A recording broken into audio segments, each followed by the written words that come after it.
দেখো, যখন কড়াইতে একটু হলুদ আর একটু নুন দেবে তখন কি সুন্দর করে উল্টে যায়। দেখো, একটা ফোঁটাও ভাঙে না। জানি না তোমরা এইভাবে রান্না করো নাকি হলুদ লবণ মেখে রান্না করো, এটা আমি জানি না। তবে তোমরা আমাকে কমেন্ট করে বলবে কে কীভাবে রান্না করো। তো দেখো, আমি একটু পাঁচফোড়ন দিয়ে দিয়েছি, তার সাথে দুটো তেজপাতাও দিয়েছি। এরপরে আলুগুলো আলুগুলো ভাজার মধ্যে একটু হলুদের গুঁড়া দিয়ে দিচ্ছি।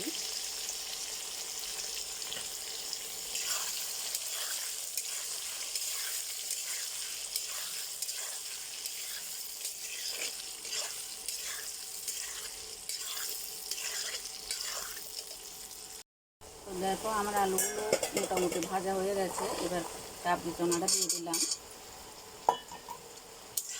এটাকে একটু কষাবো।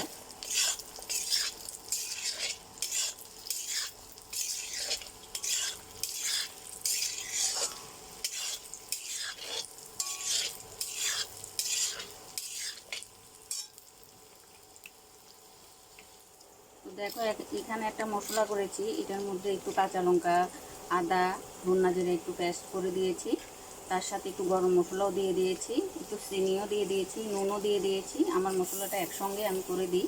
তোমরা কে কেমনভাবে দাও সেটা তো আমি জানি না। তো এবার আমি মশলাটা দিয়ে দিচ্ছি। এমন করে রান্না করে খেয়ে দেখবে, ভালোই লাগে। আর পনিরের সবজির মধ্যে একটু চিনি না দিলে ভালো লাগে না। যারা ডায়াবেটিস রোগী তারা তো আর চিনি খেতে পারবে না। চিনি খেলে তাদের মুখের স্বাদের জন্য হয়তো বা চিনি দিয়ে খাবে, কিন্তু সুগারটা বেড়ে যাবে। তো দেখো, আমার তরকারি কালারটা কেমন এসেছে।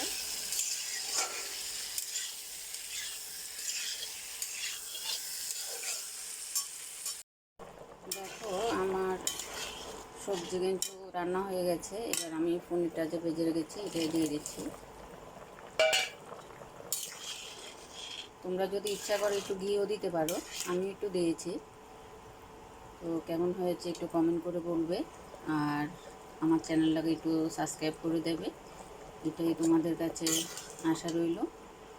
আর কী বলবো, এটাই। দেখো, আমার ছেলে আবার খুব পনির ভক্ত।